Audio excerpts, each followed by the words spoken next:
High guys, welcome to KNA blogs. এই যে proper white কালারের কোনো রকম ডিজাইন ছাড়া এই টি শার্টটা খুঁজতে গিয়ে আজকে আমার অনেক দোকান ঘুরতে হয়েছে বেড়াচাপায়, কোথাওই পাচ্ছিলাম না এরকম প্রপার হোয়াইট কালারের টি শার্ট। কোনো না কোনো জায়গায় কোনো ডিজাইন, কোনো প্রিন্ট এরকমই ছিল।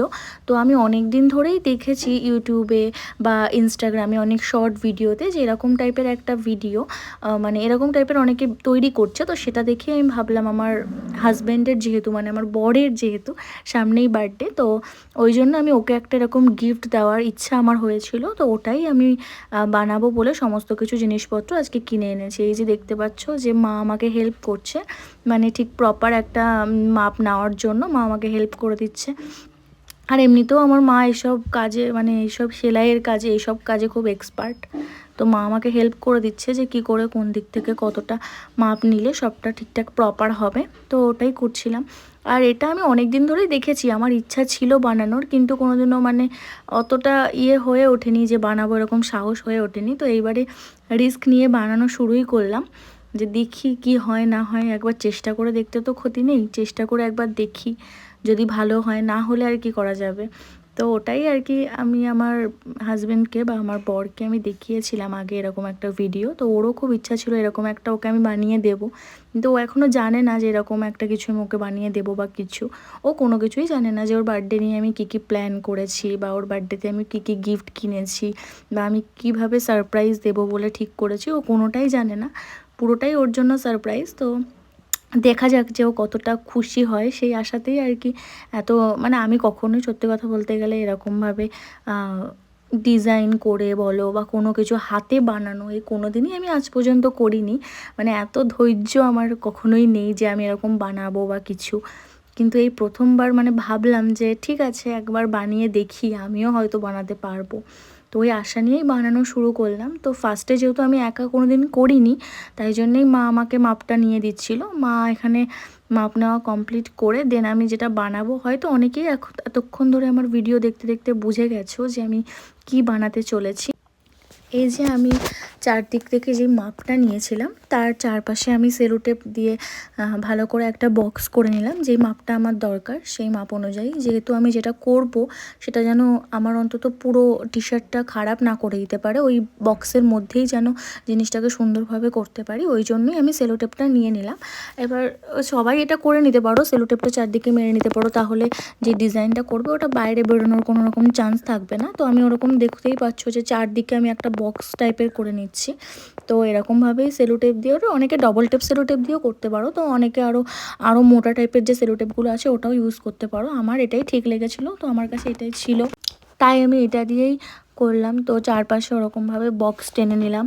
এইদিকে একটা মানে চার ধার দিয়ে ভালো করে বক্সটা টেনে নিয়ে তারপরে ভিতরে যে আর্ট করবো বলে ভাবছি সেটা করতে হবে, যাতে সেটা কোনোভাবেই চারদিকে না বেরোয়। মা আমাকে হেল্প করে দিচ্ছিলো, যেহেতু আমি একা পারিনি, মানে কোনোদিন করিনি, তো ওই কারণেই মা আমাকে হেল্প করে দিচ্ছিল। এই যে আমার চারদিকে একটা বক্স টানা হয়ে গেছে, যেটা বানাতে চাইছিলাম সেটা এবার স্টার্ট করা যাক। এই যে বাবা এসে দেখছিল যে আমি কি করব, আমাকে চালাচ্ছিল। দেখো কিভাবে দেখছে ওপর দিয়ে, এরকম বলছে নাকি খেয়ে দিয়ে কাজ না থাকলে এইসব করে, তাই জন্য আমি এইসব করছিলাম আর কি। বাবা জ্বালানোর পরে এবার আমি শুরু করব আস্তে আস্তে। এই যে আমি আমার ঠোঁটে ফেব্রিক কালার লাগিয়ে নিলাম। তো হয়তো এবার সবাই বুঝতেই পেরে গেছে যে আমি কেমন বানাতে চলেছি। এই যে ফার্স্টেরটাই এত প্রপার হয়েছিল বলে আমার খুব আনন্দ লাগছিল যে হয়তো আমিও বানিয়ে ফেলতে পারবো। তারপরে এই যে এভাবে আমি পুরো টি শার্টটার ওপরে এরকমভাবে করতে থাকলাম। বারবার ঠোঁটটা ড্রাই হয়ে যাচ্ছিলো, তো আমাকে বারবার আবার ফেব্রিক কালার ইউজ করতে হচ্ছিল।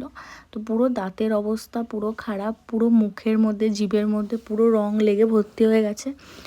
মানে বারবারই আমাকে মানে আবার করতে হচ্ছিলো, বারবার আমার ঠোঁটে আবার ওই ফেব্রিক কালারটা লাগাতে হচ্ছিলো, কারণ যেহেতু খুব তাড়াতাড়ি এটা ড্রাই হয়ে যাচ্ছে, নাহলে ওই কালারটা আমি যেরকম ডার্ক হচ্ছে ওরকম না হলে হবে না, হালকা হয়ে যাবে কালারটা। তো এইভাবেই করছিলাম পুরোটা কমপ্লিট করার পরে। এটা অনেকক্ষণ ধরে লাগবে, প্রসেসটা অনেকক্ষণ টাইম লাগে, কারণ এটা অনেকক্ষণ ধৈর্য ধরে করতে হবে। আর বেশি ঘন ঘন করলে জিনিসটা ভালো লাগবে না। তো আমি ইউটিউবে দেখছিলাম যে কেমনভাবে সবাই করেছে, তো ওটা দেখেই আমি আর কি ওরকমভাবেই করার চেষ্টা করছিলাম। এবারে প্রপার প্রত্যেকটা যদি ডিপ হয় তো দেখতে ভালো লাগবে না, কোনোটা ডিপ কোনো একটা হালকা, তো ওটা ওইভাবে মেনটেন করে করতে হবে। আর বেশি সাইডের দিকে যাওয়া যাবে না, যেহেতু আমি সেলো টেপ দিয়ে একটা গার্ড দিয়ে রেখেছিলাম, তো ওর বাইরে গেলে টি শার্টটা খারাপ হয়ে যেতে পারে। তো একটুখানি গেছে, দেখতেই পাচ্ছ এখন যেটা দিলাম ওর জন্য আমার মুখটা ওরকম হয়ে গেছে। তো তারপরে এরকমভাবে নাকে টাকে তো লেগে যাচ্ছেই, আমি গামছা দিয়ে নাকটা মুছে নিলাম, কারণ না হলে ওই নাকের থেকে সাইডের দিকে বেরিয়ে যাওয়ার চান্স থাকতে পারে। তো এইভাবেই পুরোটা আমি ধৈর্য ধরে কমপ্লিট করলাম। মা তো হাসাহাসি করছে, বাবাও হাসাহাসি করছে আমি এরকম করছি, তাই বলছি কী পাগলামো শুরু করে দিলাম। তাও আমি পুরোটা ভালোভাবে কমপ্লিট করছিলাম। তো দেখা যাক কতটা কি করতে পারি। আমি জানি আমি প্রপার কোনো দিনই করতে পারবো না, কারণ আমি সত্যি কথা বলতে গেলে এরকম আগে কোনো দিন করিও নি, আর আমার সাহসও হয়নি এরকম যে আমি করব, কারণ আমার ধৈর্য নেই, যেহেতু আমি আগেই বললাম। তো আমি যে এরকম করব আমি কখনো ভাবিও নি। তো আমার মনে হলো যে ঠিক আছে দেখি একবার। আমার অনেক দিনেরই ইচ্ছা ছিল যে এরকম একটা কিছু বানাবো, কিন্তু সাহস হয়নি। দেখতেই পাচ্ছ আমার দাঁত, নাক, মুখ কী অবস্থা। কিন্তু যাই হোক, যখন এটা প্রপার কমপ্লিট হলো একবার দেখো জাস্ট, দেখতে সত্যি খুবই সুন্দর লাগছিলো। এতক্ষণে যে কষ্টটা, এটা দেখেই মনে হলো যে কষ্টটা অ্যাটলিস্ট সার্থক হয়েছে, কষ্ট করাটা।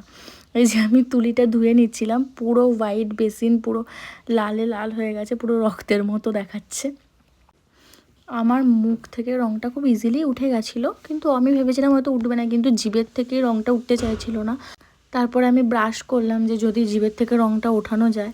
আর মা তো কনস্ট্যান্টলি একই কথা বলে যাচ্ছে, মুখে যদি ইনফেকশন হয় তাহলে আমার অবস্থা খারাপ করবে। তারপরে এই যে আমি গিয়ে সেলোটেপটা তুললাম, ফ্রেশ ট্রেশ হয়ে ভালো করে মুখ টুক ধুয়ে হাত টাত ধুয়ে তারপরে গেলাম, যাতে কোনো অবস্থাতেই চারিদিকে দাগ না লাগে। তো এইভাবেই সেলোটেপটা রিমুভ করার পরে আমি ভিতরে একটা কার্ডবোর্ড দিয়ে নিয়েছিলাম, যাতে ব্যাক সাইডে কোনোভাবেই কালার না ওঠে, ওই কারণে। তো দেখতেই পাচ্ছ আমার ফাইনাল টি শার্টের লুকটা সত্যিই খুব সুন্দর লাগছিলো দেখতে। ভেবেছিলাম পারবো না, এই যে একটা ফটো নিয়েছিলাম, বাস এইটুকুই।